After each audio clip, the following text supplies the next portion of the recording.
Hello, Jamison. It's your dad here, man, and I've got a new book for you. And it's actually like one of our last books that we haven't read yet.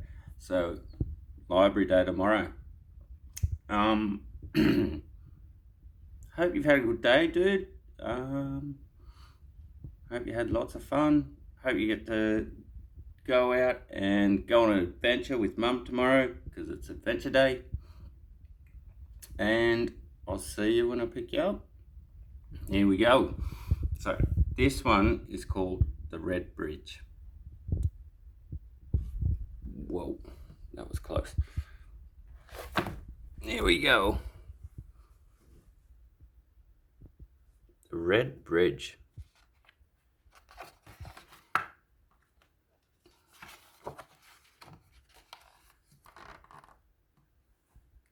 Claire had to, Claire had said goodbye to all her people.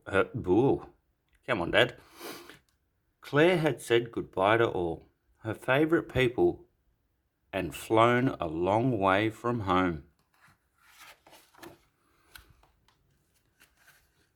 The taxi to a new house wound in and around dirt roads, past people sitting on the footpath eating, washing, flapped overhead. Horns from a sea of motorbikes and cars filled the air. The noise kept her tired eyes from closing completely.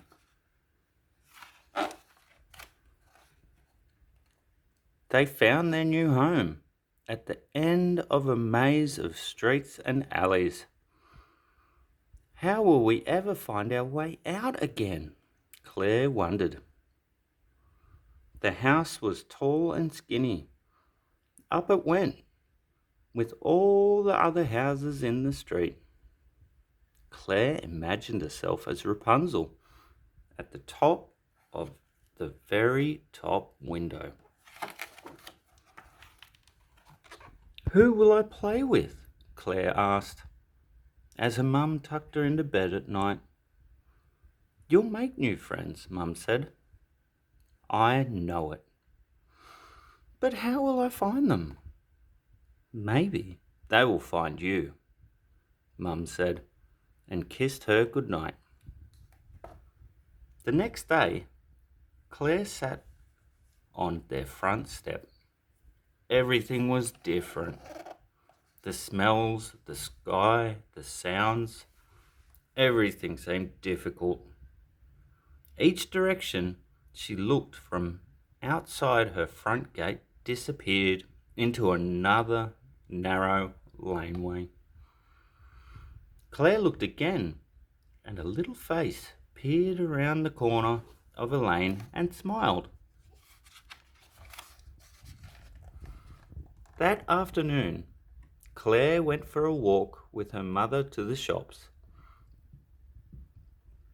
They turned right and wound around some houses.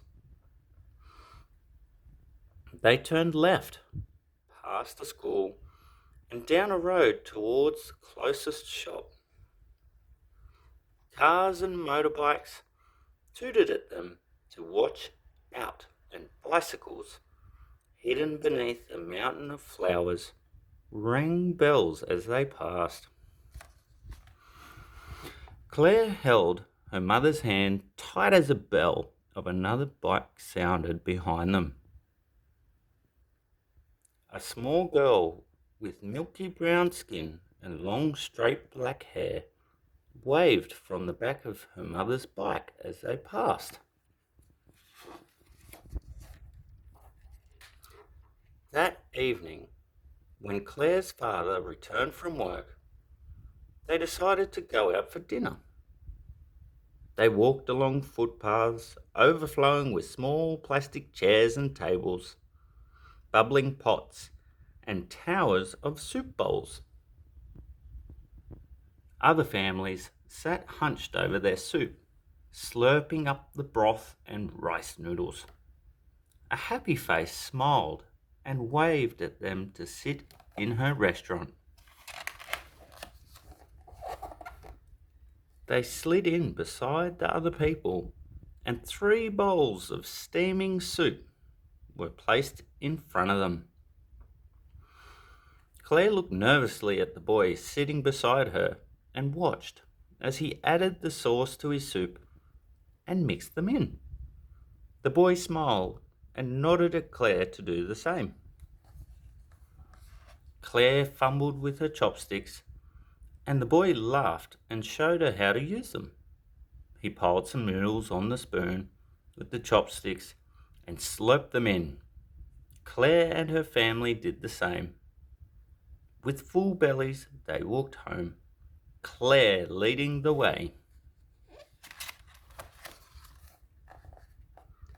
"I've been told there's a market nearby," Claire's mum said the next morning.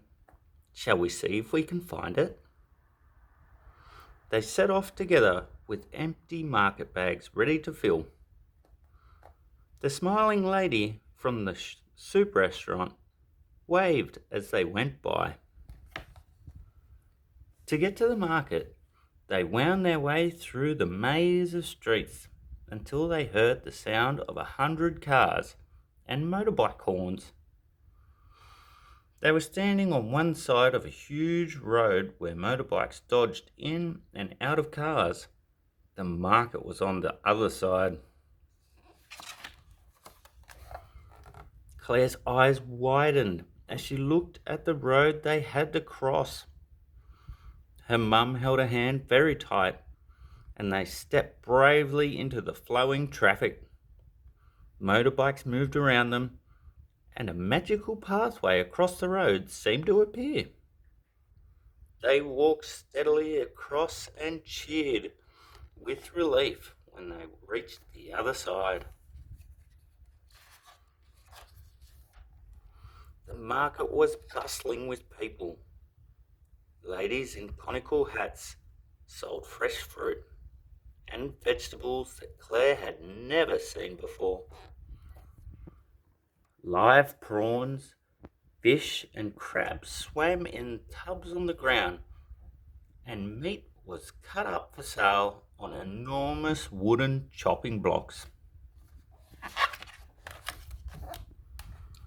Claire's mum bought fresh herbs and greens, strange spiky red fruits, and duck to cook for their dinner.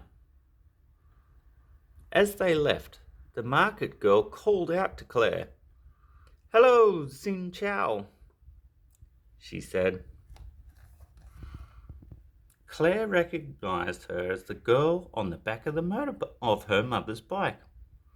"We are neighbors," said the girl. "Yes," Claire said, smiling. "My name is Claire." "And I am Q," said the girl. "See you later," they said together.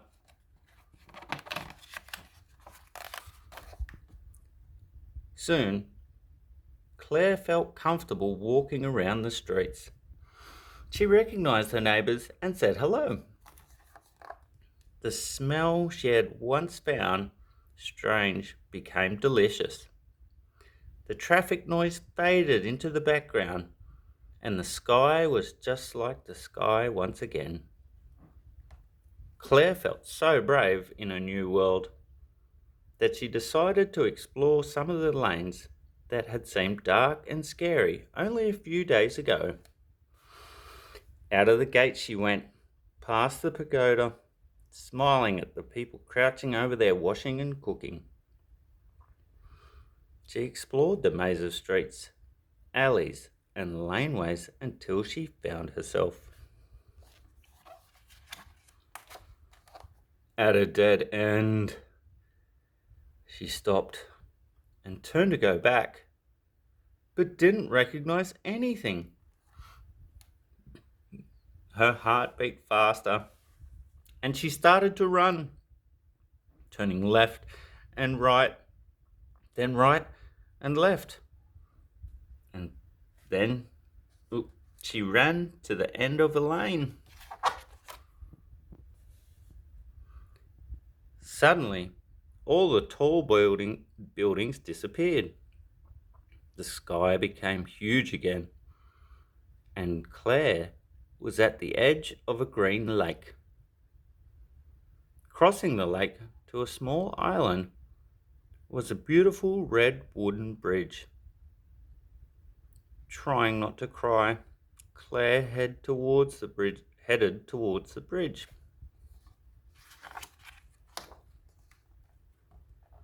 As she walked across the bridge, she saw a small girl with long dark hair standing in the middle. "Hello, Xin Chao," said Q. "How are you today?" "I'm lost," said Claire, her throat hurting from holding her tears in. "You're not lost," said Q. "You're on the red bridge. It's only just a corner from your house." Claire stood with Q, and they both gazed into the still green water.